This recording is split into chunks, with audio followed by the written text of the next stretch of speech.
ধান, বাদাম, সবজি সহ মাঠের ফসল খেয়েও মারিয়ে নষ্ট করল হাতির দল। পশ্চিম মেদিনীপুর জেলার চন্দ্রকোনা ২ নম্বর ব্লকের ভগবানপুর ২ নম্বর গ্রাম পঞ্চায়েতের হুড়হুড়িয়ে, কামারখালী, গড়গড়ি সহ একাধিক এলাকার ফসলের ব্যাপক ক্ষয়ক্ষতি হয়েছে। কৃষকদের দাবি, গতকাল রাতের বেলা বাঁকুড়ার দিক থেকে গড়বেতা হয়ে চন্দ্রকোনার হুড়হুড়িয়া ও কামারখালী জঙ্গলে প্রবেশ করেছে ৪০ থেকে ৫০টি হাতির একটি দল। আর সেই হাতি আসার সময় একাধিক কৃষকের ধান, বাদাম, তিল চাষে ব্যাপক ক্ষতি করেছে। ফলে দুশ্চিন্তায় রয়েছে ওই সমস্ত এলাকার কৃষকেরা।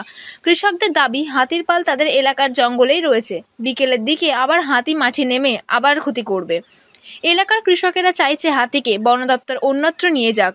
শীতের মরশুমে চন্দ্রকোনার এই সমস্ত জঙ্গলে হাতির আনাগোনা থাকে। এলাকাবাসীর কথায় এই সময় হাতি আগে কখনো আসেনি।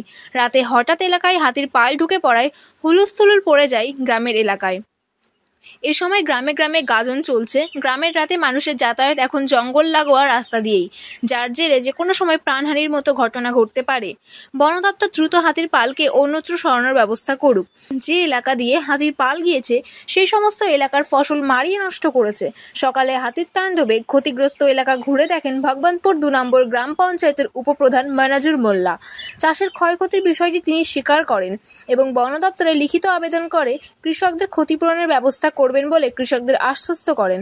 পাশাপাশি হাতির পালকে এলাকা থেকে যাতে দ্রুত অন্যত্র সরিয়ে নিয়ে যাওয়া হয় তার জন্যও বন দপ্তরের সাথে কথা বলবেন বলে জানান গ্রাম পঞ্চায়েত উপপ্রধান।